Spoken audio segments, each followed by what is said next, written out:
Hello guys, I am DRX Anjali Gupta और आज हम स्टार्ट करने वाले हैं बी फार्मा 8th सेमेस्टर, जिसमें आज का जो सब्जेक्ट है वो है फार्मा मार्केटिंग मैनेजमेंट। आज हम इस सब्जेक्ट की यूनिट 1 को फुल डिटेल में पढ़ेंगे और विद द ट्रिक। इसमें जो हमारे कुछ टॉपिक ऐसे हैं जिसको हम ट्रिक के द्वारा अच्छी तरह से समझेंगे, तो इस वीडियो को एंड तक ज़रूर देखें और अच्छी तरह से समझें। ठीक है, अब हम स्टार्ट करते हैं मार्केटिंग। इसकी जो पहला टॉपिक है, तो मार्केटिंग क्या है कि हम अपनी जो हमारी जो डेली लाइफ होती है, तो उसमें जो हमारी डेली बेसिक नीड्स होती हैं, है ना, उनको ज़रूरतों को पूरा करना। जैसे हमारी tooth brush, soap, medicine, shampoo आदि, ये क्या करते हैं, जो प्रत्येक कंपनी होती है इन उत्पादों को कंपनी से कंज्यूमर तक पहुंचा रही हैं। इसमें कई कदम उठाने भी पड़ते हैं, तो है ना, जो स्टेप बाय स्टेप, तो हमारी ये क्या कहलाती है, हमारी मार्केटिंग कहलाती है। अगर हम बात करें कि अमेरिकन मार्केटिंग एसोसिएशन की, तो हमारी जो अमेरिकन मार्केटिंग एसोसिएशन होती है, तो अगर इसके द्वारा हम इसको डिफ़ाइन करें तो मार्केटिंग एक ऐसी एक्टिविटी होती है, ऐसा सेट होता है हमारे इंस्टीट्यूशन का, जो हमारी मार्केटिंग के लिए जो प्रोसेस है, कम्युनिकेटिंग है, डिलीवरिंग और एक्सचेंजिंग हो रही है ऑफरिंग का, तो हमारी जो customer, client, partner and society large होती है उसके वैल्यू करता है। तो हम एक तरह से इसको अच्छी तरह से दोबारा बोलें तो हम ये क्या होता है कि अमेरिकन मार्केटिंग एसोसिएशन, इसको परिभाषित करने के लिए जो मार्केटिंग होती है एक ऐसी एक्टिविटी होती है जो संस्था और विपणन की प्रक्रिया होती है, जो ग्राहकों, क्लाइंटों, हमारे जो भागीदार होते हैं और जो सोसाइटी होती है उनके बड़े पैमाने पर उसको संचार करना, वितरण करना, यानी कि डिलीवरिंग और एक्सचेंजिंग करना और उसको ऑफरिंग प्रदान करना ही हमारी क्या कहलाती है, मार्केटिंग कहलाती है। अब हम इसकी देखें, हम इसका कंसेप्ट ऑफ मार्केटिंग देखें, तो कंसेप्ट ऑफ मार्केटिंग में हमारे कुछ पॉइंट हैं, इसको देखते हैं। तो हमारी क्या होती है, जो मार्केटिंग और मार्केटिंग कंसेप्ट होता है वो हमारा डायरेक्टली एसोसिएटेड होता है। और सेकंड पॉइंट है इसका, मार्केटिंग कंसेप्ट टर्म जो हमारे बेसिक प्रिंसिपल होता है मॉडर्न मार्केटिंग का, उससे रिलेटेड होती है। और उसका जो मार्केटिंग का जो कंसेप्ट के अकॉर्डिंग देखते हैं, तो जो कंज्यूमर की जो हमारी रिक्वायरमेंट है उसको ऑर्गेनाइज करना, उसको फुलफिल करना, उसकी नीड को उसकी more perfect and effective manner then the competitor. Then the हमारा जो नेक्स्ट पॉइंट है वो है मार्केटिंग कंसेप्ट होता है जो हमारी सर्च के लिए बेटर रेस्पॉन्स दे और जो कि हमारी बेटर सर्विसेज, गुड्स एंड उसके जो टारगेट होता है कंज्यूमर को, उसको सेल कर सकते हैं। और हमारा जो स्कोप ऑफ मार्केटिंग है, तो इसमें हमारे 7 पॉइंट आते हैं जिसको हम एग्जाम टाइम पर लर्न करने के लिए ना भूलें, उसके लिए हमने एक ट्रिक है, वो है PEACE-GOP। तो ये एग्जाम टाइम तक, लॉन्गर टाइम तक लर्न रहेगी और ये वाला क्वेश्चन आता रहता है। इस बार भी आया था 2024 में भी। तो इसकी जो ट्रिक है वो है PEACE-GOP, PIESGOP। तो P से पर्सन, I से आइडिया, E से इवेंट, S से सर्विस, G से GOP गुड्स एंड O से ऑर्गेनाइजेशन, P से प्रॉपर्टीज। तो ये हमारा हो गया PEACE-GOP। तो हमारा P से पर्सन, I से आइडिया, E से इवेंट, S से सर्विस, G से गुड्स, O से ऑर्गेनाइजेशन, P से प्रॉपर्टीज। तो अब हमारे जो हमारे 7 पॉइंट्स है उसको अब हम डिटेल में पढ़ते हैं कि अब इसकी जो डिटेल है वो देखते हैं। तो हमारी जो पर्सन आती है, पर्सन में क्या होती है कि जो कंपनी पॉपुलर पर्सनैलिटी को टाई अप करता है, जैसे हमारी होगी स्पोर्ट पर्सन हो गया, टीवी आर्टिस्ट होगी और जो फिल्म स्टार होते हैं, उनकी जो सर्विस और प्रोडक्ट होती है ब्रांडिंग देयर की, उनके लिए भी ये होते हैं। और फिर दूसरा पॉइंट आता है आइडिया। तो हमारी क्या होती है, जो हमारा जो एवरी मार्केट के बिहाइंड में जो हमारा बेसिक आइडिया होना चाहिए, जो कि हमारी सोशल मार्केटिंग को प्रमोट करने के लिए ब्रॉडली प्रमोट आइडिया देता है, जो कि हमारे कुछ व्हीकल जैसे कंपनीज होंगी जो हमारे ड्राइवर सेफ्टी के लिए जो प्रमोट करके रखती हैं, जैसे उसको सीट बेल्ट पुट ऑन करती है अवेयरनेस के लिए। फिर हमारा थर्ड पॉइंट आता है इवेंट। तो इवेंट क्या होता है, जैसे मार्केटर होते हैं वो डिफरेंट इवेंट प्रमोट करते हैं जिससे कि उनकी सेलिंग अच्छी तरह से हो जाए। जैसे हमारी क्या होगी, कंपनी एनिवर्सरी होगी, अवार्ड शो हो गया, लोकल फेस्टिवल हो गए, सोशल एक्टिविटी होगी, हेल्थ कैंप हो गए आदि। और कुछ पार्ट ऐसे भी होते हैं जैसे कि हमारे वेरियस स्पोर्ट इवेंट्स को करते हैं, जैसे क्रिकेट, फुटबॉल्स, ओलंपिक्स, और प्रमोट करके रखते हैं बहुत फैंस एंड कंपनीज को। फिर सर्विस आती है 4 पॉइंट। तो सर्विस में क्या होता है, ये ऐसा कंपटीटर होता है और इकोनॉमिक में एडवांस के साथ, जो कि हमारी मोर एक्टिविटी होती है, प्रोडक्शन को बेटर करने पर फोकस दिया जाता है और उसकी जो क्वालिटी सर्विस होती है उस पर भी फोकस किया जाता है। और कुछ हमारे मार्केटर होते हैं जो हमारी सर्विस और गुड्स दोनों को ही एक साथ ऑफर देते हैं। फिर थर्ड पॉइंट आता है, वो नेक्स्ट पॉइंट आता है गुड्स। तो गुड्स में क्या होता है कि फिजिकल गुड्स होती हैं जो कि हमारी मार्केटिंग इफर्ट को प्रमोशन करने के लिए कंट्री में हमारी लार्ज शेयर शो करते हैं, जो और हमारे क्या होते हैं, जो भी हमारी सेल्स कंपनी है उसको इंक्रीज करके ऑर्डर देती हैं और उनको जो एडवर्टाइज करती है, जैसे हमारे क्या होगी, food product, cars, television, machine, CTC। फिर नेक्स्ट पॉइंट आता है हमारा, नेक्स्ट है कि उसका ऑर्गेनाइजेशन। तो ऑर्गेनाइजेशन क्या होता है कि जो भी हमारी सोशल मीडिया होती है उससे भी समय पे भी हम जो कुछ पर्सन होते हैं वो अवेयर होते हैं कंपनी नेम के द्वारा, उनको कंपनी नेम के बारे में पता होता है, उनको अवेयर होते हैं। फिर ऑर्गेनाइजेशन एक्टिविटी होती है जो कि हमारी इमेज को मेकअप करके रखती है और गुड विल माइंड करता है, और जो हमारे कंज्यूमर के लिए, और जो हमारी good will spread trust among the people के लिए गुड ट्रस्ट हमारा मेंटेन करके रखता है। और कुछ हमारी जो हमारी स्मूथ इंट्रोडक्शन होती है वो न्यू प्रोडक्ट के लिए, ये हमारी इमेज कंपनी के द्वारा ही डिपेंड होती हैं। नेक्स्ट पॉइंट आता है हमारा प्रॉपर्टी। प्रॉपर्टी क्या होता है? प्रॉपर्टी हमारी फाइनेंशियल और रियल कर सकता है, जो कि फाइनेंशियल प्रॉपर्टी बिलोंग होती है हमारी स्टॉक्स और बॉन्ड्स, वाइल रियल प्रॉपर्टी जो कि हमारी राइट होती है रियल एस्टेट के लिए। और marketing enhance the sales of properties, sales properties. अब हम देखते हैं इसका डिफरेंस, मार्केटिंग और सेलिंग में क्या क्या डिफरेंस होता है। तो हमारी इसमें सेलिंग होती है जो कि हमारी क्रिएटिंग प्रोडक्ट होती है उसको रेफ़र करती है, और सेलिंग की तो किसमें कस्टमर के साथ। और मार्केटिंग क्या है? Refer to finding want to people, जो हमारे पीपल हैं कस्टमर्स हैं उनको फिलअप करती है, जो हमारे उनको चाहिए होता है उसको डिमांड को। और हमारी जो मार्केटिंग सेलिंग देखते हैं इसकी डिफरेंस। तो हमारी जो मार्केटिंग होती है ये क्या होती है, इसमें हम देखते हैं पहला पॉइंट कि जो हमारे कस्टमर होते हैं उसको क्या चाहिए, उसकी क्या नीड है, उसको फुलफिल करना, उसको आइडेंटिफाई करना, उस पर फोकस रहता है इनका मार्केटिंग में। सेलिंग में क्या होता है, जो कस्टमर की जो सर्विस है और जो हमारी उसकी जो सेलिंग प्रोडक्ट होती है उस पर इनका क्या होता है, सेलिंग का उस पर फोकस रहता है। नेक्स्ट पॉइंट देखते हैं मार्केटिंग में। तो कस्टमर के साथ में जो लॉन्ग टर्म रिलेशनशिप को बिल्डअप करने का इनका एम रहता है। इनका एम रहता है कि जो शॉर्ट टर्म जो हमारी सेल है उसको मेकअप करने के लिए। इसमें क्या होता है मार्केटिंग में कि इसका जो प्रोडक्शन होता है उससे पहले बीइंग होता है, और इसमें क्या होता है, इसमें आफ्टर द प्रोडक्शन, इसके में जो प्रोडक्शन होता है उसके बाद में होती है। इसमें हम नेक्स्ट पॉइंट देखें तो हमारा जो कस्टमर होता है वो फर्स्ट टाइम प्रोडक्ट से पहले कस्टमर को देखा, उसको प्रिपेक्स दिया जाएगा, और इस यहाँ पे हमारा जो प्रोडक्ट होता है उसको कस्टमर से पहले प्रिपेक्स किया जाएगा। इसमें हम देखते हैं तो focus to search correct product for your customer. क्या होता है, जो हमारे अपने कस्टमर होते हैं उसको प्रोडक्ट के लिए उसको सर्च, जो भी हमारे करेक्ट प्रोडक्ट होता है उसको सर्च किया जाएगा, उस पर फोकस किया जाएगा।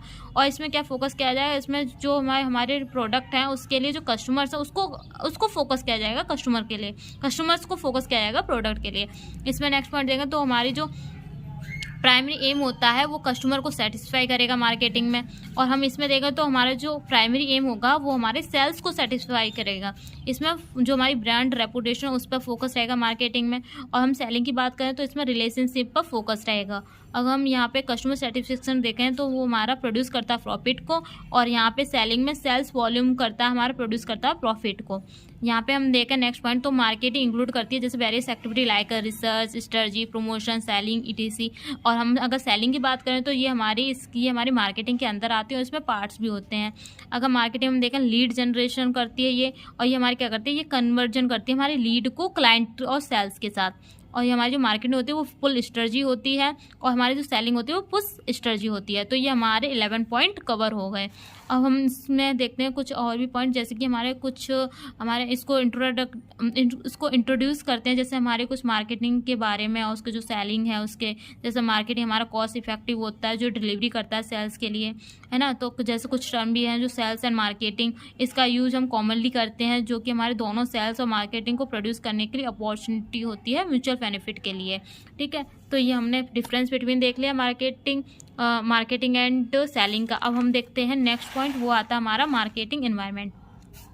तो अब मार्केट इन्वायरमेंट देखते हैं तो मार्केट इन्वायरमेंट क्या है। तो जो मार्केट इन्वायरमेंट होता है वो एक्सटर्नल फैक्टर होता है, फोर्स होता है जो कि हमारी कंपनी अवेलेबिलिटी को अफेक्ट करता है। जो भी हमारी टारगेट होते हैं कस्टमर के साथ रिलेशनशिप को सक्सेसफुल बनाने के लिए, उसको मेंटेन करने के लिए, उसको डेवलप करने के लिए जो हमारी कंपनी अवेलेबिलिटी होती है उसको अफेक्ट करता है, और उसके जो हमारे एक्सटर्नल फैक्टर फोर्स होते हैं उसको रेफर करता है। तो ये हमारी होती है मार्केटिंग इन्वायरमेंट। और मार्केटिंग इन्वायरमेंट होती है वो 3 तरीके से होती है, 3 कंपोनेंट होते हैं। एक तो होता है हमारा इंटरनल इन्वायरमेंट, दूसरा होता है माइक्रो इन्वायरमेंट, तीसरा होता है मैक्रो इन्वायरमेंट। तो इंटरनल इन्वायरमेंट क्या होता है, ये हमारे सभी प्रकार के जो फैक्टर होते हैं उसमें इंक्लूड होता है। जैसे हमारे जो ऑर्गेनाइजेशन होता है उसको इंसाइड करना, और जो इसकी जो अफेक्ट कर रही है ओवरऑल बिजनेस ऑपरेशन को, ठीक है। और ये कुछ फैक्टर, ये हमारे फैक्टर होते हैं जो labour, inventory, company policy, budget, logistic, है ना, और जो कैपिटल एसेट्स आदि, और जो हमारे अफेक्ट करते हैं डिसीजन मार्केटिंग की डिसीजन को, और जो हमारी जो कस्टमर के साथ में जो एसोसिएशन होता है उसको भी ये अफेक्ट करते हैं इंटरनल इन्वायरमेंट। अब बात आती है हमारी माइक्रो इन्वायरमेंट। तो माइक्रो इन्वायरमेंट में क्या होता है कि ये हमारे सभी प्रकार के फैक्टर होते हैं जो रिलेटेड होते हैं हमारे बिजनेस के ऑपरेशन के साथ साथ और जो हमारी फंक्शन होते हैं उसको इन्फ्लुएंस करते हैं। तो माइक्रो इन्वायरमेंट के जो फैक्टर होते हैं उसको मेंशन करने के लिए ये वाले पॉइंट हैं, जो कि हमारे पॉइंट है 3, 4, 5, 6, 7, ये भी हमारे 7 पॉइंट है। अब इसको भी एग्जाम टाइम तक, लॉन्ग टाइम तक याद करने के लिए इसकी जो ट्रिक है वो है ESC-RGSC। ठीक है, तो ESC-RGSC। तो हमारी ESC-RGSC क्या है, तो E से एम्प्लॉयज़, S से सप्लायर, C से कस्टमर, R से रिटेलर एंड डिस्ट्रीब्यूशन, G से गवर्नमेंट, S से शेयर होल्डर, C से कंपटीटर। ठीक है, तो हमारे जो माइक्रो इन्वायरमेंट के जो 7 पॉइंट कवर हो गए। अब इन 7 पॉइंट को ही हम इसको डिटेल में देखेंगे।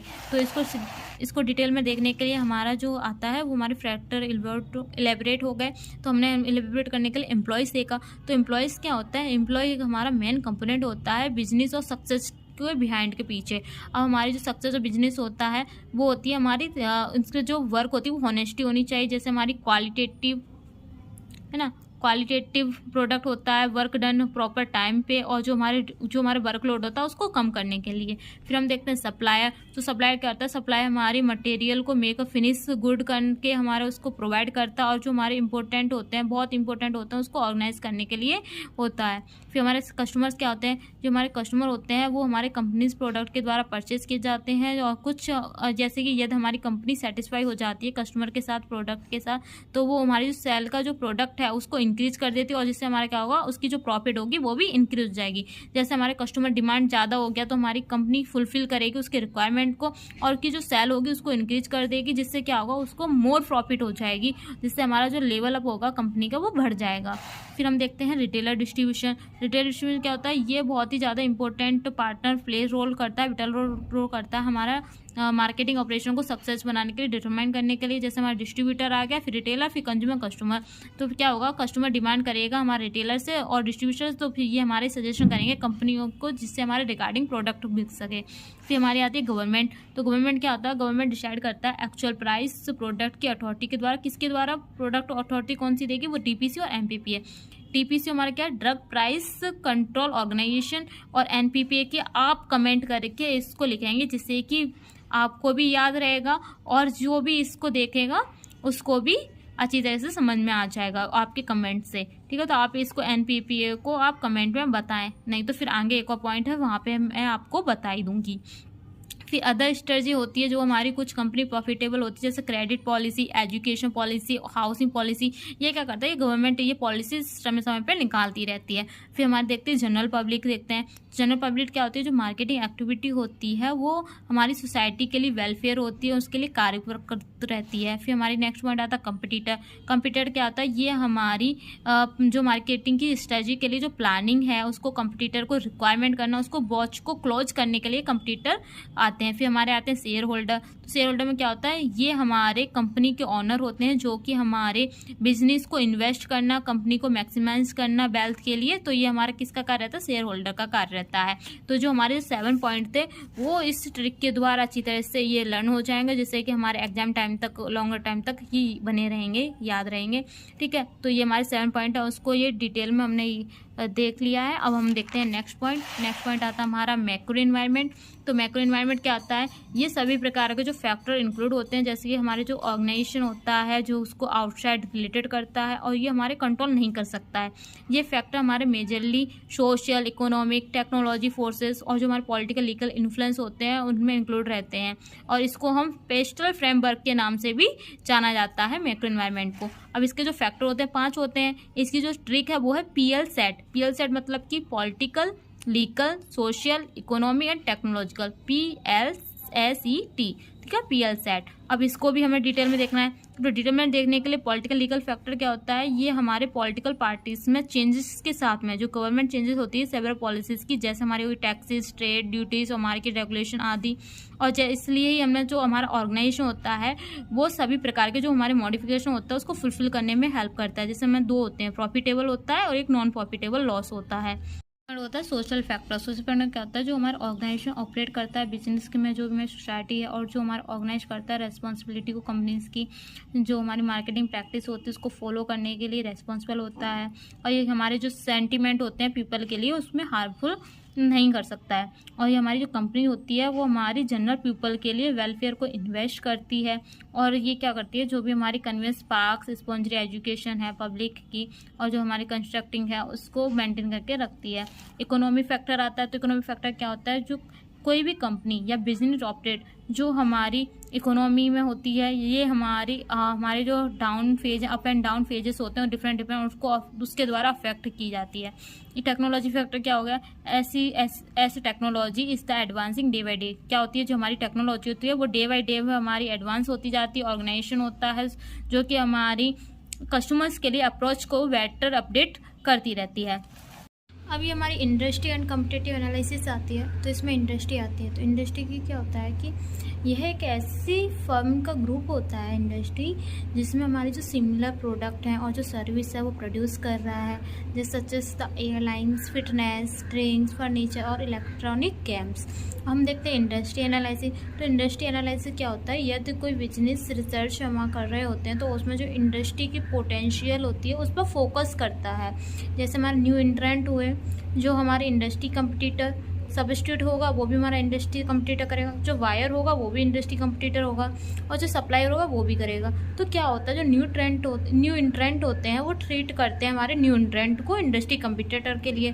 सप्लायर होता है वो बार्गेनिंग करता है, सप्लायर की जो पावर होती है उसको इंडस्ट्री कंपटीटर में। अगर बायर की बात करें तो बायर क्या करता है, ये हमारी बार्गेनिंग करेगा, वायर को पावर, जो हमारी बार्गेनिंग करेगा, पावर ऑफ वायर की जो पावर है उसको बार्गेनिंग करेगा। अब हम देखते हैं 5 forces of the industry competitor. इसके एग्जांपल्स वगैरह जो है ये रहे, ये 5 टाइप के होते हैं। तो हम बात करते हैं पहले न्यू मार्केट इंट्रेंट। तो न्यू मार्केट इंट्रेंट क्या होता है, इसमें एंट्री केस हो जाता है, हमारा बैरियर होता है। दूसरा होता है जियोग्राफिकल फैक्टर होता है इसमें, और जो हमारे मार्केट के रूट होते हैं वो भी हमारे न्यू मार्केट इंट्रेंट में आता है। दूसरा पॉइंट आता है सप्लाई पावर। तो सप्लाई पावर में हमारे 4 पॉइंट आते हैं, जिसमें क्या होता है, जो ब्रांड रेपुटेशन करता है, जियोग्राफी कवर करके रखता है, और जो हमारी प्रोडक्ट सर्विस होती है उसका लेवल क्वालिटी मेंटेन करके रखता है, जो रिलेशनशिप होती है कस्टमर के साथ उसको मेंटेन करके रखता है।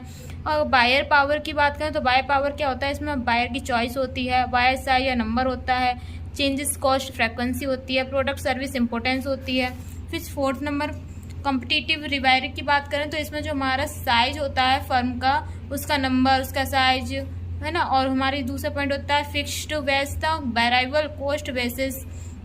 3rd पॉइंट होता है इसमें प्रोडक्ट या सर्विस रेंजेस। और हमारे 4 पॉइंट होता है इसी में इंडस्ट्री साइज एंड ट्रेंड। अब बात करते हैं इसके 5 पॉइंट की। तो 5 पॉइंट में क्या आता है, इसमें आता है हमारी कि जो हमारा प्रोडक्ट टेक्नोलॉजी डेवलपमेंट सब्स्टिट्यूटेंट, इसमें हमारे 4 पॉइंट आते हैं, जो कि हमारा होता है अल्टरनेट करता है प्राइस क्वालिटी को, जो हमारी शिफ्ट होती है उसको डिस्ट्रीब्यूशन करता है, फैशन एंड ट्रेंड रहता है, और इसमें हमारा लेजिस्लेटिव इफेक्ट होता है। तो ये तो हमारी बात है इंडस्ट्री एंड कॉम्पिटिटिव एनालिसिस की। अब बात आती है इसी में next point, competitive analysis. Competitive analysis में क्या होता है, इसी से समझ में आ रहा है, जो हमारी कंपटीशन होती है उसको एनालाइज करना। तो ये क्या है कि जो हमारी फर्म के बाद में जो भी हमारा कंसिडरेशन हो रहा है, गेन हो रहा है मार्केट में और इंडस्ट्री में, जो कि हमारी जो प्लान है उसको कंप्लीट करता है, तो वो हमारा क्या कहलाता है, कॉम्पिटिटिव एनालिसिस कहलाता है। एक कॉम्पिटिटिव एनालिसिस जो होता है वो ऑर्गेनाइज करने के लिए इंस्ट्रूमेंट होता है, और हमारा जो भी हमारी फर्म से रिलेटेड जो भी कलेक्शन हो रहा है उसको इन्फॉर्मेशन देना होता है। और ये हमारी क्या होता है, ये हमारी प्राइमरी कॉम्पिटिटर होता है। अब हम बात करते हैं इसकी current competitor can be summarized as. तो इसमें क्या होता है, जो भी हमारे मार्केट के द्वारा लिस्निंग आ रही है, शेयर रैंकिंग आ रही है, उसको देखता है। Why the each target market is possible, क्या, क्योंकि इस प्रकार जो भी हमारे जो टारगेट मार्केट होता है, प्रत्येक टारगेट मार्केट के द्वारा ही यह पॉसिबल होता है। दूसरा पॉइंट की जो करंट कॉम्पिटिटर होते हैं, जो हमारे क्या करते हैं, ये हमारे जो भी हमारे टॉप कॉम्पिटिटर के फुल एनालिसिस होता है उसमें इंक्लूड होता है। 3rd पॉइंट है इसमें प्रोडक्ट और सर्विसेज, जैसे हमारा हो गया डिस्क्रिप्शन, यूनिक्यूनेस, प्रिंसिंग, ETC। 4 पॉइंट हो गया current segment and target customers. Next हो गया हमारा रिसेंट न्यूज, मार्केट शेयर और हमारी पोटेंशियल कंपटीटर। तो ये हमारी होगी कंपटीटर की समराइज जो करंट होते हैं। इसमें हमारी आती है SWOT एनालिसिस। तो इसकी फुल फॉर्म होती है SWOT की strength, weakness, opportunity and threats. ये क्या होता है, ये 2 मार्क्स में इसकी ये हमारी डेफिनेशन पूछ ली जाती है कि SWOT एनालिसिस क्या होता है, और इसमें या फिर इसकी फुल फॉर्म पूछ ली, ठीक है। तो ये इसकी जो SWOT की एनालिसिस की जो हमारी फुल फॉर्म होती है वो ये होती है strength, weakness, opportunity and threats. अब हम बात करते हैं ये क्या होती है कि जो हमारी इंडस्ट्री एंड कॉम्पिटिटिव एनालिसिस होती है, जिसे हम ICA बोलते हैं, ये हमारी जो भी हमारी कंपनी होती है या ऑर्गेनाइजेशन होता है उसकी स्ट्रेटजी को डेवलपमेंट करने की एक की डिवीजन होती है। और हमारे क्या होता है, जो हमारा इसका जो मेन ऑब्जेक्ट होता है ICA का, ये क्या होता है, ये हमारे फैक्टर अंडरस्टैंड होता है और इंडस्ट्री परफॉर्मेंस पर जो इम्पैक्ट आता है उस पर उसको भी अंडरस्टैंड करता है। And as well as performance of the firms within the industry के साथ में जो भी फर्म्स परफॉर्मेंस होती है उसको अच्छी तरीके से बैलेंस करके रखता है, उसके फैक्टर को अच्छी तरह समझता है। ठीक है, हमारा नेक्स्ट पॉइंट आता है इसमें एनालाइजिंग कंज्यूमर बाइंग बिहेवियर। अब ये भी क्वेश्चन आया था 2024 में अभी तो अब ये भी इम्पोर्टेंट है, 7 मार्क्स में आया था, तो आप इसको भी देख सकते हो और ये भी बहुत इंपॉर्टेंट टॉपिक है। तो इसको समझते हैं कि एनालाइजिंग कंज्यूमर बाइंग बिहेवियर। तो इसमें क्या होता है कि जो इंडस्ट्री बाइंग बिहेवियर होता है वो हमारा रिलेटेड होता है, जो भी हमारी इंडस्ट्री ऑर्गेनाइजेशन होता है वो सर्विस एंड गुड्स को परचेज करता है, वो हमारी क्या कहलाती है, इंडस्ट्री बाइंग बिहेवियर कहलाती है। जैसे क्या होता है, ये हमारी कंज्यूमर के डिजायर को अंडरस्टैंड करने में हेल्प करता है और उनको जो सक्सेसफुल सप्लायर के लिए जो कंसर्न होता है उसको टेकन करके रखता है। एंड जो हमारी स्टडी होती है वो क्यों है, क्या कर रहे हैं पीपल, क्या परचेज करना चाहते हैं सर्विस एंड गुड्स को, उसको कंज्यूमर के जो बाइंग करने की उसको जानता है। ठीक है, वो जानने की कोशिश करता है। इसमें क्या होगा, जैसे कि कोई मॉल है, मॉल में एक जैसे मैं ही मुझे पसंद है कि मैं कहीं लाइब्रेरी वगैरह में तो बुक्स वगैरह मुझे पढ़ने का शौक है, तो हम क्या करें, तो उस बुक्स को वहाँ पे हम देखेंगे। तो हमारी जो हम कहीं भी मॉल में जाएंगे तो हम वहाँ पे बुक्स वाले जो स्टैंड मतलब जो बुक्स वाले जो जगह होगी, शॉप होगी, वहाँ पे हम जाकर देखेंगे। तो वहाँ पे अगर कोई मुझे देखेगा, कंज्यूम करेगा कि ये बुक्स वगैरह देखते, तो क्या करेगा वो नेक्स्ट टाइम से वो मुझे उस बुक्स को परचेज करने का कहेगा कि ये आपके लिए अच्छे है, ये वैरायटी है, तो वो हमको दिखाएगा पहले से ही, जिससे क्या उसकी सेलिंग होगी। तो ये क्या होता है, वो एनालिसिस करते हैं ऐसे ही। अभी क्या है, दूसरा एग्जांपल देखना तो हमारे जो टीवी वगैरह हो गई या फिर हमारा जो मोबाइल हो गया, इसमें कुछ टाइम बाद वीडियो के बाद में ऐड वगैरह आते हैं, जिससे क्या उसमें कोई भी प्रोडक्ट आता है उसको सेलिंग करने के लिए उसकी अच्छी क्वालिटी वगैरह बता करके कि उसकी सेल वगैरह क्या है, तो इसी तरह से वो एनालाइज हो जाता है। अब क्या होता है कंज्यूमर बाइंग प्रोसेस, तो इसमें consumer buying behaviour related to the buying behaviour of the ultimate consumer. इसकी जो स्टेज होती हैं वो ये होती हैं 5 स्टेज। इसमें क्या है, पहले प्रॉब्लम रिकॉग्नाइज करते हैं, जो भी हमारी नीड है उसको अवेयरनेस करने के लिए, फिर इन्फॉर्मेशन सर्च होता है, फिर evaluation of alternative, purchase decision and post purchase. ठीक है, ये 5 होते हैं जिसमें हमारे क्या होता है प्रॉब्लम रिकॉग्नाइज कैसे, जैसे कि उसमें क्या क्या उसकी डिजायर है, एक्चुअल कंडीशन क्या है, उसमें डिफरेंट करना,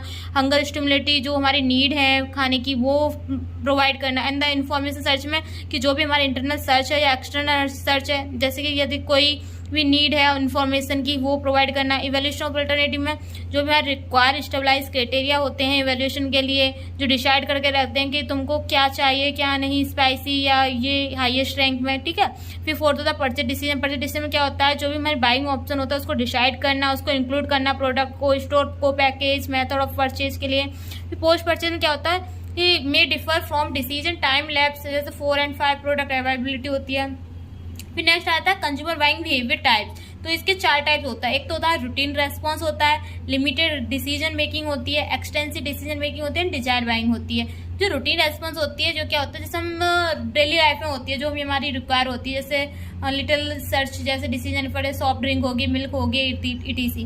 फिर दूसरा होता है लिमिटेड डिसीजन मेकिंग, जिसमें क्या होता है जो भी हमारी इन्फॉर्मेशन होती है उसको रिक्वायर करना, और जो भी अननोन ब्रांड होते हैं उसके बारे में रिकॉग्नाइज प्रोडक्ट कैटेगरी को जानना, जैसे हमारे वो क्लॉथ जो कि नॉन होते हैं हमारे और कुछ ब्रांड के भी नहीं होते हैं। और हमारे क्या होता है एक्सटेंसिव डिसीजन मेकिंग। इसमें क्या होता है जो भी हमारी कॉम्प्लेक्स हाई इन्वॉल्वमेंट होती है, अनफैमिली एक्सपेंसिव होती है, रियली वॉट प्रोडक्ट होता है, जैसे कार्स हो गई, कंप्यूटर हो गए, है ना, होम्स हो गए, ETC। और डिजायर बाइंग में क्या होगा, क्योंकि इसमें कोई भी कॉन्शियस प्लानिंग नहीं होती है। ठीक है, अब नेक्स्ट आता है इसमें category that affect the consumer buying decision. तो इसमें क्या होता है, एक कस्टमर होता है या एक कंज्यूमर होता है जो कि हमारी परचेज डिसीजन को मेकिंग करके रखता है। इसके जो हमारे फैक्टर अफेक्ट करते हैं वो 3 तरह से होता है। एक होता है personal, physiological and social factor. Personal में क्या होता है, ये हमारी पर्सन टू पर्सन डिपेंड होता है। दूसरा होता है फिजियोलॉजी, जिसमें हमारा होता है मोटिव होता है, एबिलिटी ऑफ नॉलेज होती है, एंड एटीट्यूड होता है, लाइफस्टाइल होती है। और तीसरा सोशल फैक्टर होता है। अब बात आती है हमारे industrial buying behaviour. Industrial buying behaviour क्या हो गया कि जो इंडस्ट्रियल बाइंग बिहेवियर होता है वो हमारा जो वो हमारा जो भी हमारी सर्विस और गुड्स परचेज करते हैं ऑर्गेनाइजेशन को इंडस्ट्रियल के उससे रिलेटेड होता है। ये हमारे कंज्यूमर की जो डिजायर है उसको अंडरस्टैंड करने के लिए और जो हमारी और उसको सप्लायर को अच्छी तरह से सक्सेसफुल करने में कंसर्न करती है। फिर नेक्स्ट आती है इंडस्ट्रियल बाइंग प्रोसेस। तो प्रोसेस में क्या होता है, हमने 2007 में देखा था कि एक मार्केटर होता है जो successful by the study the complex buy decision process. जो भी हमारी बायर डिसीजन प्रोसेस कॉम्प्लेक्स होती है उसकी स्टडी के द्वारा हमारा सक्सेसफुल होता है। जैसे बाइंग प्रोसेस डिफरेंट स्टेज पे होती है कि ऑर्गेनाइजेशन हो गया, phase during and after purchase, है ना। This model is classified. अब जो हमारे इसके मॉडल होते हैं वो 8 तरीके से होते हैं। एक तो होता है हमारा प्रॉब्लम रिकॉग्नाइजेशन, दूसरा जनरल नीड डिस्क्रिप्शन, तीसरा प्रोडक्ट स्पेसिफिकेशन, चौथा हमारा इसमें सप्लायर सर्च, नेक्स्ट हमारा प्रपोजल सॉलिसिटेशन, फिर हमारा next supply selection, next order routine specification, next performance review. तो जो हमारे 8 होते हैं इसको याद करने के लिए हमारा आता है PGPS-PSOP। PGPS-PSOP यानी कि PG मतलब प्रॉब्लम रिकॉग्नाइजेशन, G से जनरल नीड डिस्क्रिप्शन, फिर PS से प्रोडक्ट स्पेसिफिकेशन सप्लायर सर्च, फिर PS से हमारा आ गया प्रपोजल सॉलिसिटेशन सप्लाई सिलेक्शन, फिर OP से हमारा आ गया order routine specification performance review. तो जो हमारे 8 पॉइंट है वो अच्छी तरह से याद होंगे और ये बहुत इंपॉर्टेंट है, ये हमेशा आता ही आता है और 2024 में भी आया, मैंने आपको जैसे भी बताया। अब हमारा क्या आता है फार्मास्यूटिकल मार्केट नेक्स्ट। इसमें क्या होता है, a research that encase collection analysing and dissemination of the data pertaining to a target market इस टर्म से मार्केट रिसर्च। जैसे कि इसमें लिखा है, आप समझ ही गए होंगे कि जो हमारा रिसर्च होता है वो इंगेज करके रखता है कलेक्शन को, एनालिसिस को, और जो हमारी डिसमिनेशन होती है डाटा परटेनिंग को जो टारगेट मार्केट पर। तो ये हमारा टर्म क्या होता है, हमारा मार्केट रिसर्च कहलाता है। जैसे it helps business understand their market and customer make important decision related to the product and services and connect better with their target market. जो हमारा टारगेट मार्केट होता है उसके साथ में जो भी ये क्या करते हैं, कनेक्ट करके रखते हैं सर्विस और उसके प्रोडक्ट को, जो कि हमारे डिसीजन रिलेटेड होता है, इंपॉर्टेंट रहता है कस्टमर और मार्केट के अंडरस्टैंडिंग के लिए, बिजनेस के में हेल्प करता है। फिर टाइप्स ऑफ मार्केट रिसर्च तो ये हमारे होते हैं 5। तो इसकी ट्रिक है हमारे ABCPM, ठीक है, ये तो याद हो जाएगी, बहुत ईजी ट्रिक है कि ABCPM, है ना। तो ए से हमारा क्या होगा एड टेस्टिंग, बी से ब्रांड नेम टेस्टिंग, सी से कंसेप्ट टेस्टिंग और पी से हमारा पोजीशनिंग रिसर्च और एम से हमारा मैसेजिंग रिसर्च। अब इसमें क्या आता है, एक में हमारा पीरियडिक सर्वे आता है जिसकी वो होती है, मतलब इसकी जो ट्रिक है वो है 2P3RHW। 2P3RHW। आप एक बार इसको दोबारा पढ़ेंगे अपनी तरफ से तो और अच्छी तरीके से आपको अच्छी तरह से माइंड में आ जाएगा और आप एग्जाम में अच्छी तरह से लिख सकोगे, ठीक है। तो आप इसको देखो, तो हमारा 2P से हमारा क्या होगा प्रमोशनल मीडिया और हमारा एक हो गया फिजिशियन पैनल। और हमारे फिर आते हैं 3R से हमारा retail pharmacy purchase, retail pharmacy prescription और रिटेल फार्मेसी सेल्स। ये आर है। तो इसमें एक तो बात कॉमन है इसमें कि रिटेल फार्मेसी है और एक बात क्या है इसके अंदर कि इसमें परचेज है, इसमें प्रिस्क्रिप्शन, इसमें सेल्स। फिर आती है हमारी HW। तो HW से हॉस्पिटल परचेज और W से वेयर हाउस विड्रॉल। तो ये हमारे हो गए, ये पॉइंट हो गए स्ट्रिक्ट से कवर, जैसे hospital purchase, retail pharmacy purchase, warehouse withdrawal, retail pharmacy prescription, physician panel, retail pharmacy sales और प्रमोशनल मीडिया, ठीक है। अब हम नेक्स्ट देखते हैं इसमें size and composition of market. ये अभी तक तो नहीं आया है एग्जाम में, पर आप एक बार इसको पढ़ लो, इजी है, ठीक है। अगर आ जाए तो आप लिख देना, 2 मार्क्स में आए तो फॉर द डेवलपमेंट, इसके डेवलपमेंट के लिए जो हमारा प्रोडक्शन होता है मार्केटिंग और मेडिकेशन का, वो फार्मास्यूटिकल इंडस्ट्री में बिग रोल रहता है। जो 2014 में देखा गया है कि जो हमारी टोटल फार्मेसी रेवेन्यू है वर्ल्ड वाइड में, वो हमारी फर्स्ट टाइम $1 ट्रिलियन रीच हुई थी। और हमारे एक कुछ बेसिक प्रिस्क्रिप्शन सेल्स होते हैं, जैसे NYC बेस फीचर जो कि हमारी लार्जेस्ट फार्मास्यूटिकल कंपनी होती है वर्ल्ड की, और अधिक ज़्यादा होते हैं, मतलब more than any other industry. जैसे फार्मास्यूटिकल डिवीजन होगी जो हाईली डिपेंडेंट होती है हमारे रिसर्च एंड डेवलपमेंट पार्ट के लिए। इंडिया फार्मास्यूटिकल इंडस्ट्री होती है जो 3rd रैंक पे वर्ल्ड में होती है, जो provision of volume of the 14 aspect of volume. जो 14 में जो एस्पेक्ट ऑफ वॉल्यूम है, वो वॉल्यूम की जो प्रोविजन है उसमें 3rd रैंक पे है।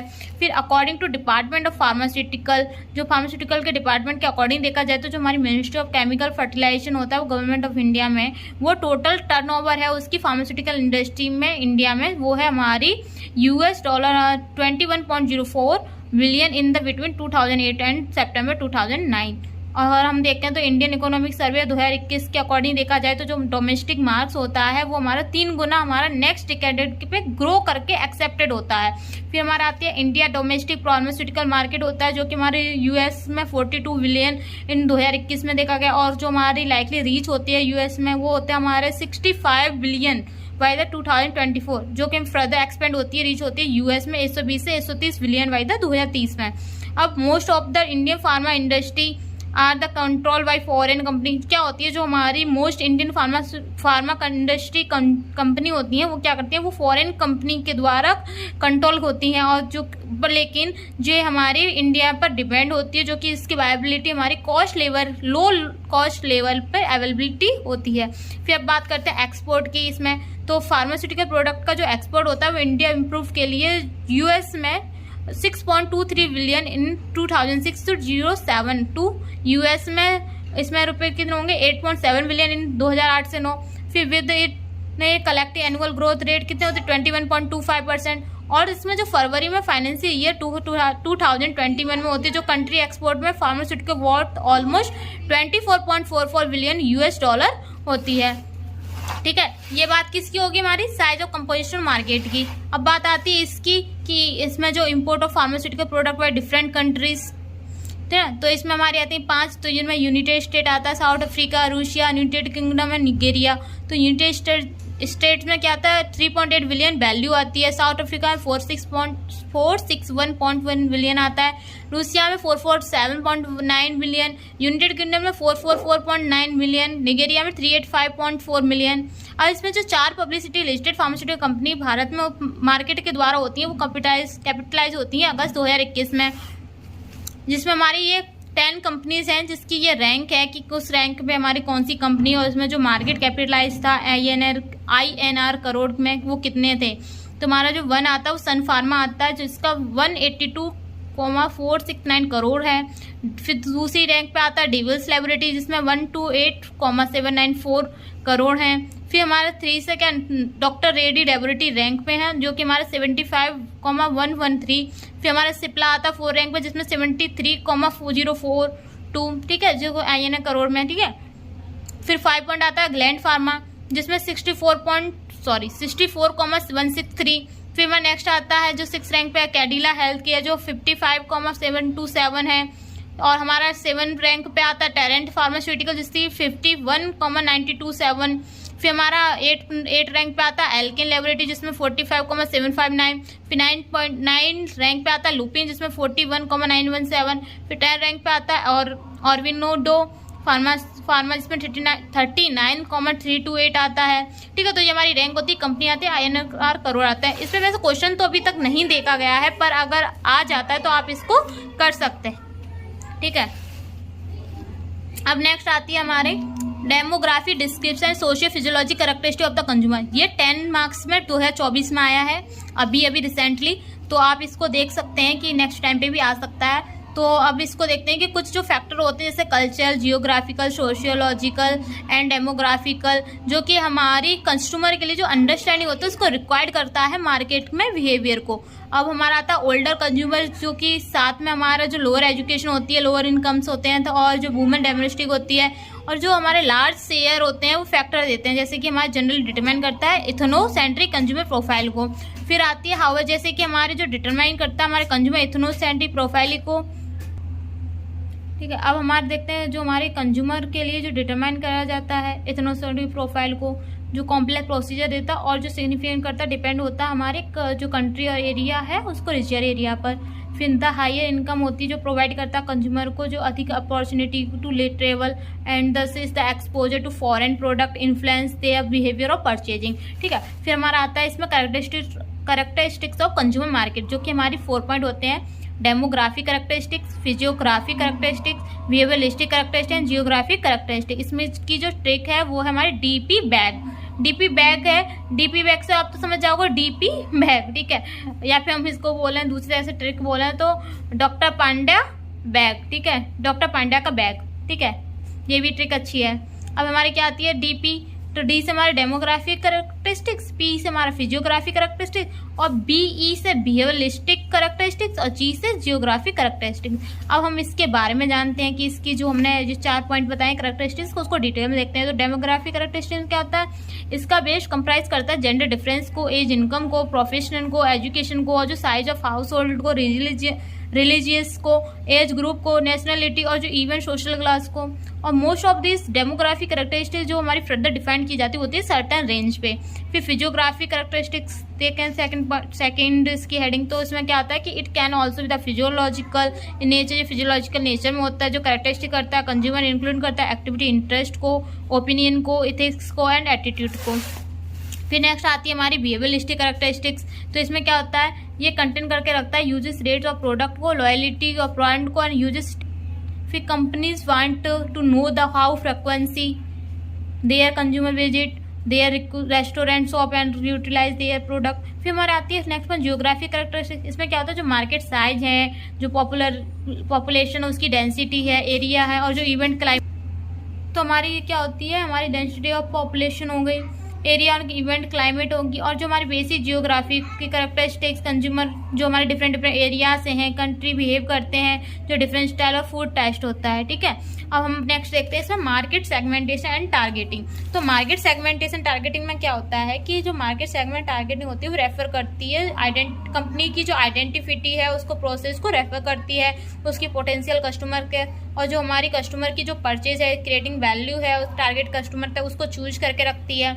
और यह हमारी सेगमेंटेशन टारगेटिंग पोजिशनिंग प्रोसेस होती है उसको अचीव करती है। इसकी जो प्रोसेस होती है वो ये होती है सेगमेंटेशन टारगेटिंग पोजिशनिंग, STP।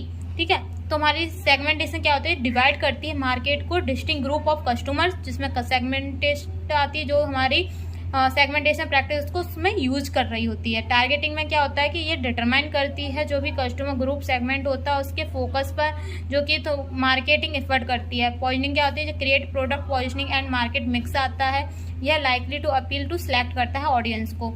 ऐसे segmentation make sense of the market का जो सेंस है उसको सेगमेंटेशन को मेक करना। टी से targeting, decide the best customer to service से जो हमारी बेस्ट कस्टमर होता है उसको डिसाइड टारगेट करना।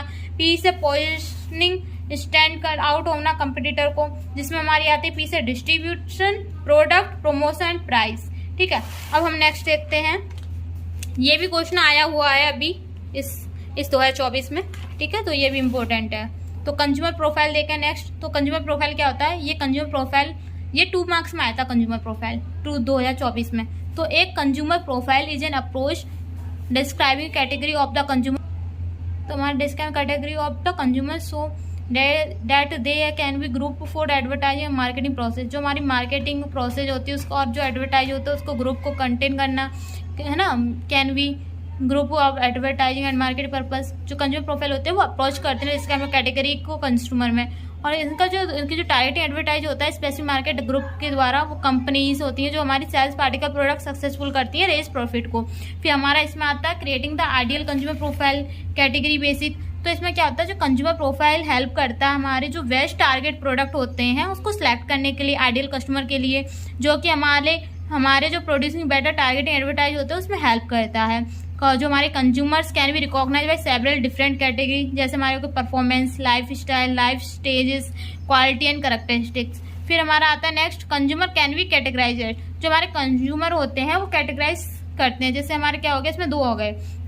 जो हमारे फर्स्ट टायर होते हैं वो इंक्लूड करते हैं most commonly category of consumer, जैसे हमारे डेमोग्राफी, सोशियो इकोनॉमिक स्टेट और प्रोडक्ट यूजेस। तो जो हमारे सेकंड टायर होता है वो एक्सटेंड करता है जो फर्स्ट टायर कंसेप्ट और इंक्लूड जनरेशन को, जैसे जियोग्राफिक हो गए, जियोग्राफी हो गए, जो डेमोग्राफिक और बेनिफिट रिक्वायर हो गया। ठीक है, ये 2 कैटेगरी होंगी हमारे कंज्यूमर के लिए।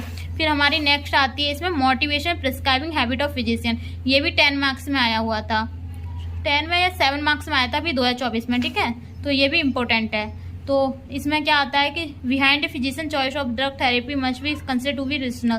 क्या होता है, जो भी रैशनल होते हैं उनके द्वारा जो भी हमारे कंसिडर होती है ड्रग थेरेपी के लिए, वो फिजिशियन चॉइस बिहाइंड होती है। और इसकी जो डिसीजन होती है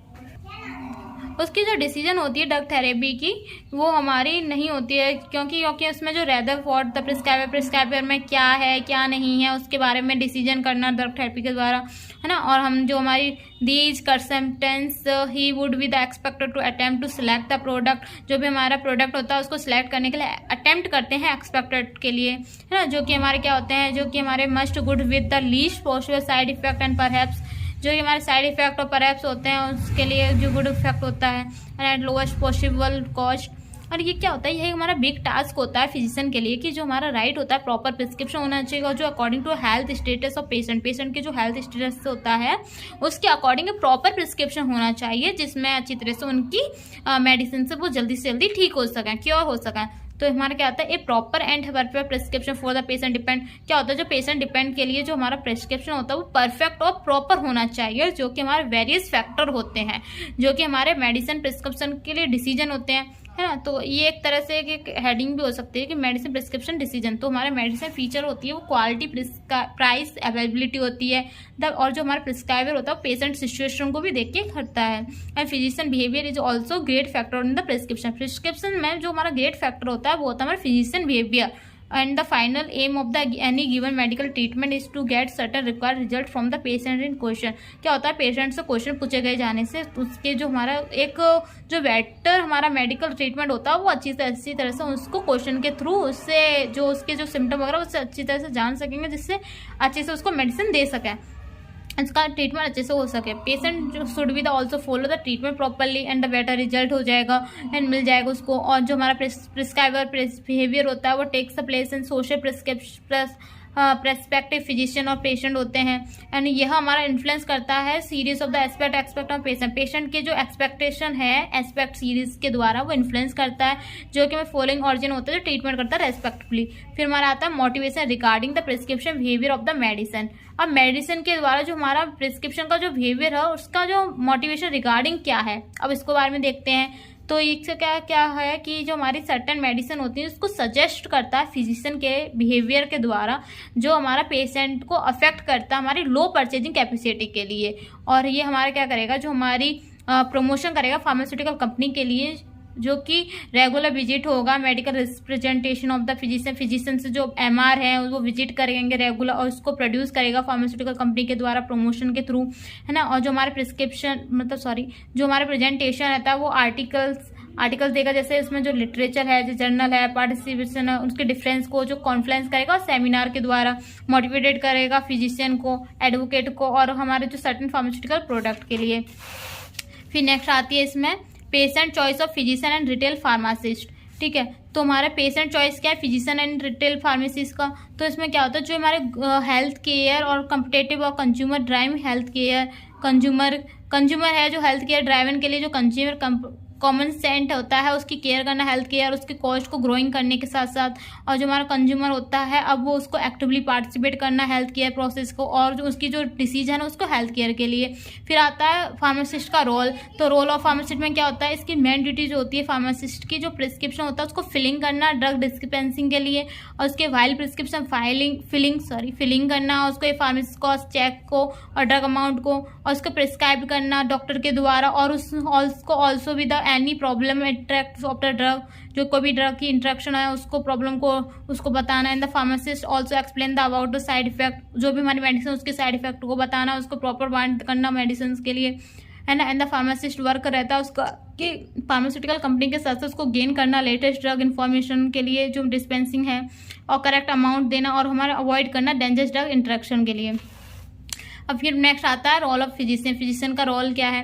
तो ये क्या है कि जो हमारे रिटेल फिजिशियन इवेल्यूएट होते हैं वो इवेल्यूएट करते हैं हेल्थ इशू ऑफ पेशेंट के हेल्थ इश्यूज को, और वो सजेस्ट करता है प्रिस्क्राइब मेडिसिन और ट्रीटमेंट के लिए। एंड रिटेल फिजिशियन वो हमारे ओनली कैपेबल होता है डीलिंग के लिए, जो कि हमारे माइनर इलनेस और इंजरी जैसे हमारी strep throat, flu and small abrasion and burns हो गए उसके लिए। And they also give the medical screening and the gives immunization. फिर नेक्स्ट आती है इसमें advising regarding medical and health. ठीक है, तो ये हमारी एक हेडिंग आती है। तो इसमें क्या होता है, जो हमारे दोनों हमारे जो फिजिशियन होते हैं वो रिटेल फार्मासिस्ट को ऑफर करते हैं जनरल एडवाइस के लिए कंज्यूमर के लिए, और ये हमारी एक्सरसाइज न्यूट्रिशन मेंटेनिंग करता है हेल्थ लाइफस्टाइल को जो हमारा रिलेटेड करता है। फिर हमारे customer can take information from the retail pharmacist and physician. जो हमारे कस्टमर होते हैं वो हमारे रिटेल फार्मासिस्ट और फिजिशियन को इन्फॉर्मेशन देते हैं, जिससे हमारे स्ट्रेस, स्लीप और other day by day health issues के बारे में।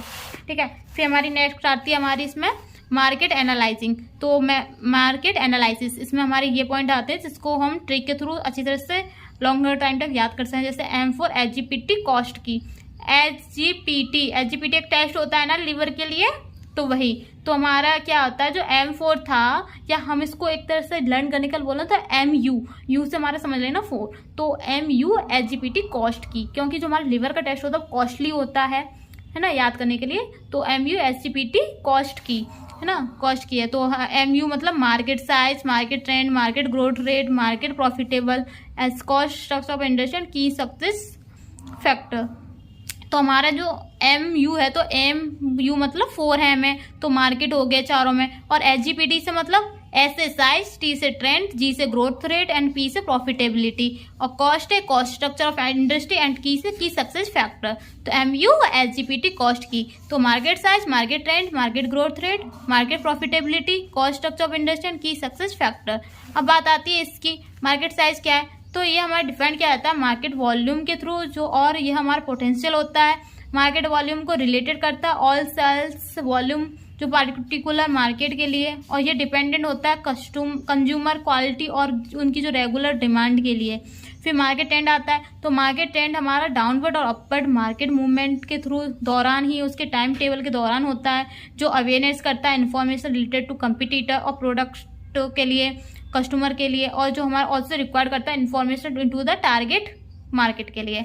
फिर हमारा आता है मार्केट ग्रोथ रेट, तो इसमें क्या करता है जो हमारी मार्केट ग्रोथ रेट होती है उसका प्रेडिक्शन क्या है, इसका मीन्स होता है कि जो भी हमारी डाटा है फ्यूचर में उसकी हिस्ट्री को यूज़ करना, लेकिन यह हमारा फोरकास्ट इंपॉर्टेंट अर्निंग पॉइंट नहीं हो करता है।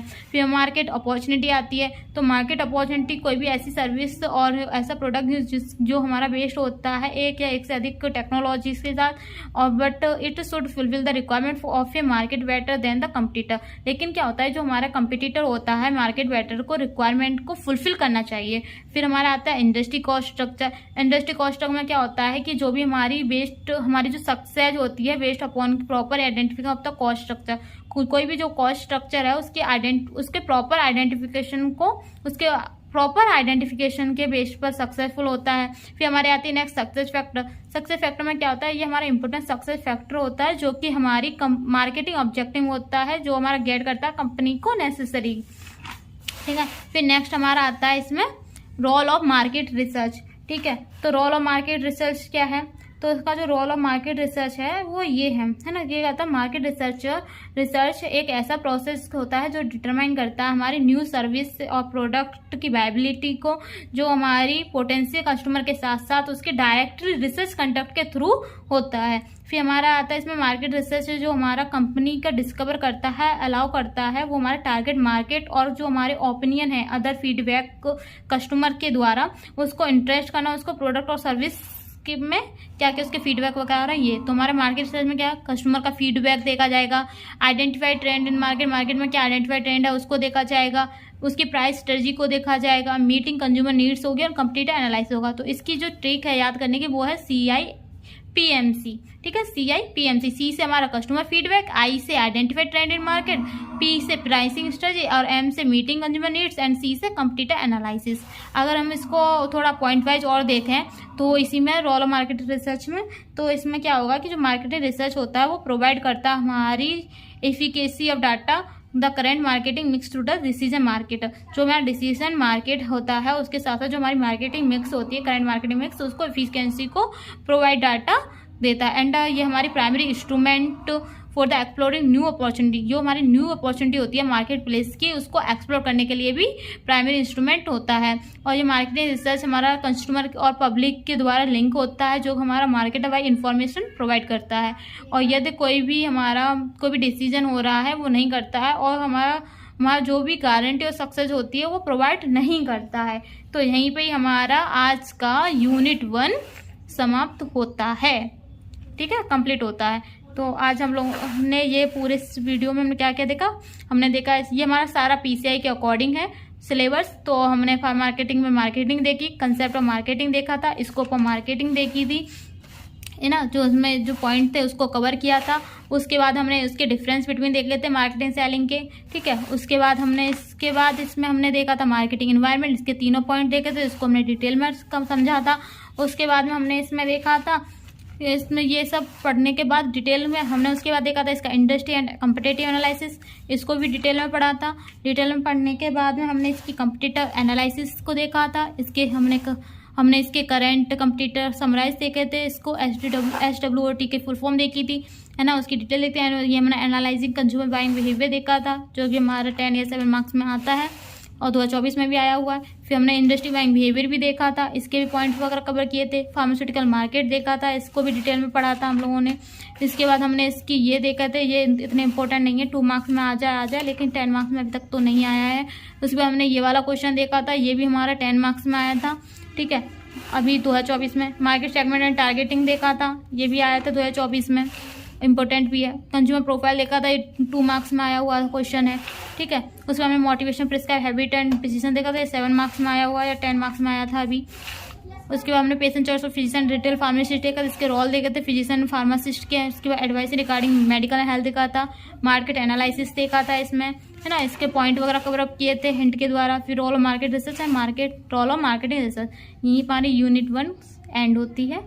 अगर आपको ये वीडियो पसंद आई हो तो एक लाइक ज़रूर करें और इस चैनल को सब्सक्राइब करें, जिससे आपके पास नई जो भी हमारी नोटिफिकेशन है वो आपके पास आ सके और आप उन वीडियो को जल्दी से जल्दी देख सकें, ठीक है। नेक्स्ट वीडियो आपको यूनिट 2 की आपको जल्दी से जल्दी मिल जाएगी। Thank you.